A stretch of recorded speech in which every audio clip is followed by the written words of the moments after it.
Hello everyone. So our in the last lecture we have discussed about controlled rectifier, single phase controlled rectifier halfway, and this load, this is your RLE load. Okay, I haven't discussed in your uncontrolled also, but this is a some unique type of load that has all the three components. Now here, assume we have to know that your inductor is quite large.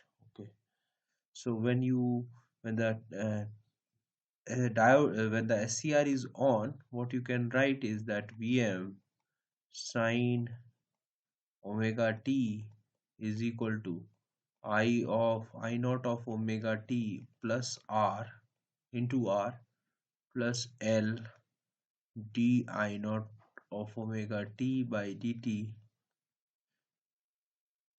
plus E. So this will be your equation for your uh, for the KVL equation if the diode is on. So if the diode is on, this will be connected. Sorry, if the SCR is on, this will be connected like this. So this will be equation. So what about the I naught equation? If you see the I naught equation, when the load was RL load, we have found out that there will be an exponential component as well as the sinusoidal component. So here the same thing applies. Vm sine omega t minus theta and divided by root under r square plus omega l square. So this will be the component of sinusoidal component. Then because of E, there will be a drop. So this drop, E goes that side, E goes that side. So the E minus E, and when you have a battery, inductor will not make the loss, or you can say that inductor will not make the rate of flow of current because battery is a DC charge. So therefore you will have only E by R. Actually we are calculating current, so that is what E by R will, and the last term will be k e to the power minus R by L into. So overall this one term has increased in the from RL load. If you compare, so this one term has increased. Now you can find out the k value by using the assumptions of your alpha when omega t equal to 0, at alpha equal to omega t is equal to alpha I of 0 is equal to 0, I of alpha equal to 0, like that you put the value, will get it. Okay, I am not interested in here, but what I am interested in is what about the current. Current will be how the current will behave. Now checking the equation and knowing that there will be the shape of the value will be sinusoidal plus exponential, and there is already a constant term, so there is no doubt the shape will be the similar shape, delayed version. So it will like,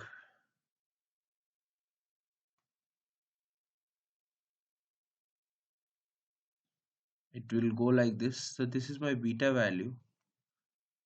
Okay, and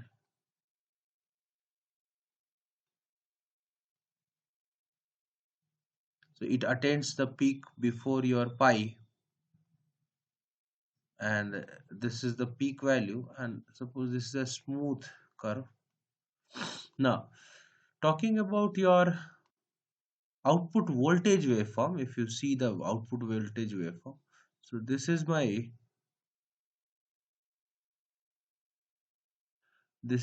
E. Okay, so what will be the shape of E? So V naught, even though current is not flowing from 0 to alpha, the voltage E naught will be E only, right? E.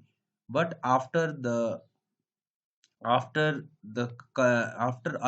that is at alpha, there will be a firing angle. So it will trace your current, and it will trace your supply voltage. Okay, this is this tracing your supply voltage.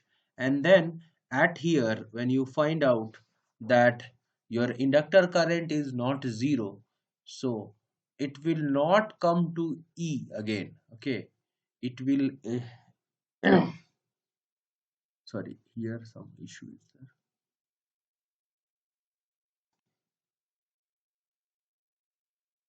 Okay, so this is the peak value.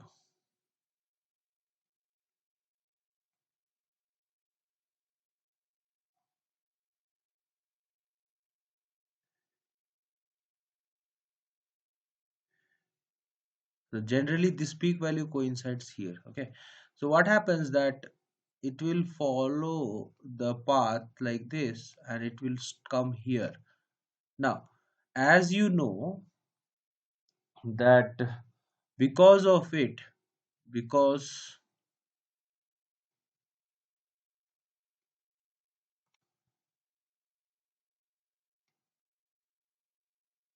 now, as you know, because of the inductance still here, as the inductor energy is at a peak value, it the inductor will oppose and this rate of change of flow, and that's why it will make your SCR to turn on even after this point. So it will not go to E, it will directly go to, it will follow the curve, and it will again follow till it gets the zero. So here it is completely following your Vs till beta. Okay, at beta when the current becomes zero, so your waveform goes to E. Okay, so this is the shape of the waveform which you are going to get for an RLE load. So this is the E, because at this point, since the inductor voltage is at very high condition, so inductor will not let your SCR to turn off. That's why it goes below E, and it has to follow the negative part also. Okay, so this is the nature of the curve. So I hope overall you can draw your SCR. You try to do the peak inverse voltage and all. I'm not going to follow, or I'm not going to discuss that at all. Okay, so let's discuss why we actually focusing why we are focusing on full wave, single phase, full bridge, or full wave. Till now we have focused on half bridge, single phase, half wave, suppose single phase, half wave. Let us single phase, full wave. Now what happens with the single phase full wave, and what happens with the single phase half wave? Now if you see, if you take any load, suppose I'm taking RL load. So RL load for a current, if you trace the current waveform, it will be like this, right? So this is your pi, this is your beta, and it goes to zero again, and it again rises. Sorry, again it comes here. So this is your uncontrolled. Okay. So for a controlled waveform, if you draw the current waveform, that is I naught, load current. Load current also starts from suppose alpha, and it goes to peak, and then it goes down. So it will be having your pi part here and beta part here. Similarly, so from beta to 2 pi it remains off, and from 2 pi plus alpha it again starts and goes off. Now, as you know that if you see the circuit, so this is my circuit.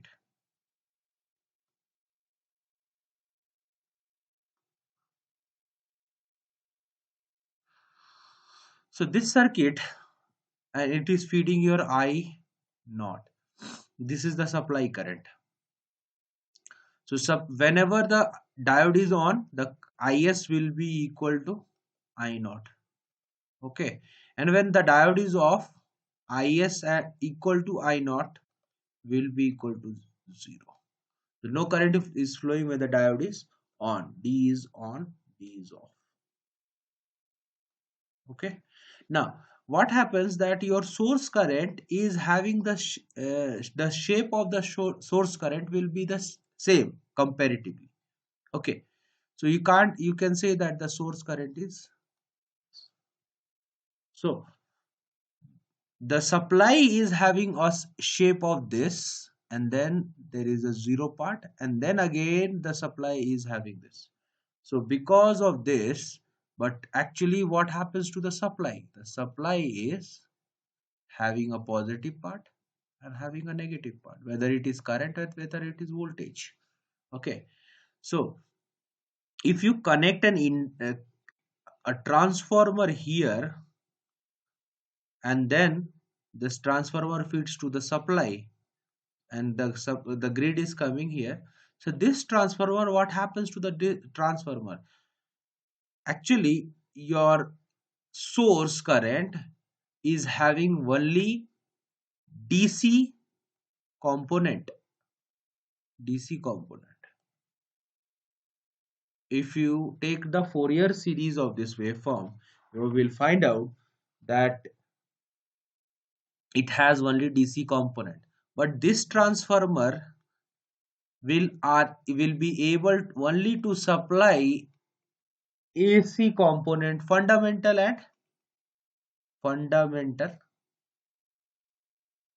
plus harmonics, right? Harmonics. But it can't supply DC component. Ne- eh, that's why you have already known that your transformer will not work for a DC supply. Okay, so it is not made for supplying DC component. Okay, but what happens? Your because of the load current, your supply current is becoming a DC component, and because of DC component, your this transformer is not going to supply this. So what will happen with the transformer? Ultimate effect with the transformer. If you see the BH curve,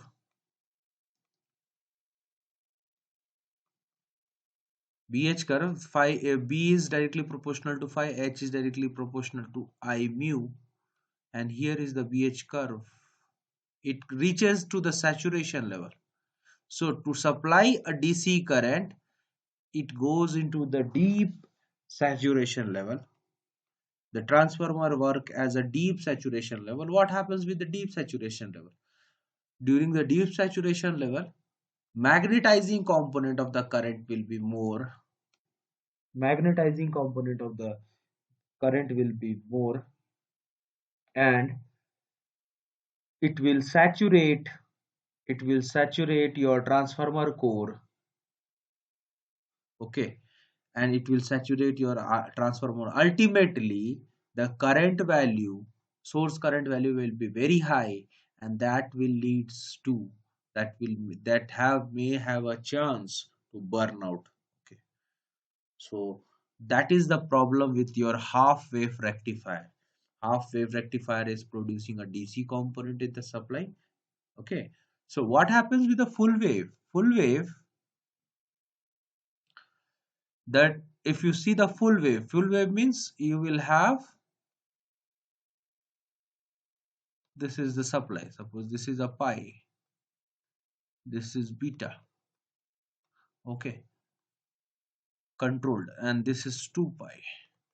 Now for a full wave, this is from the positive load current. There will be one more,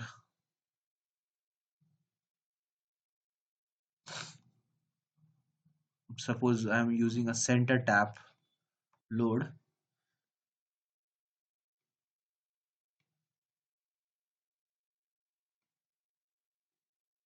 So this is a center tap load. There is two SCRs connected,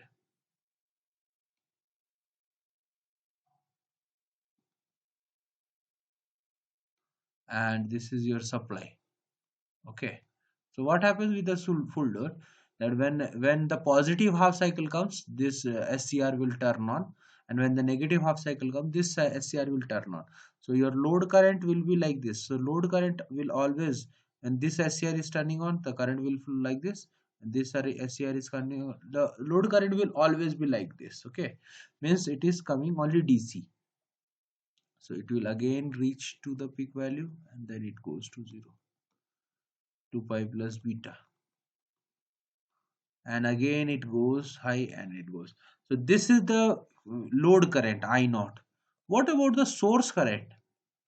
So if you draw the source current component, source current is nothing but the load current only, but source current is load current only, but this time as 2 SCR is operating, source current will be positive for this cycle,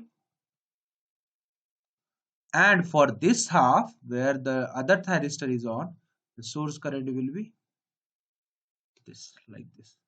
The shape will be same. Shape has does not have any.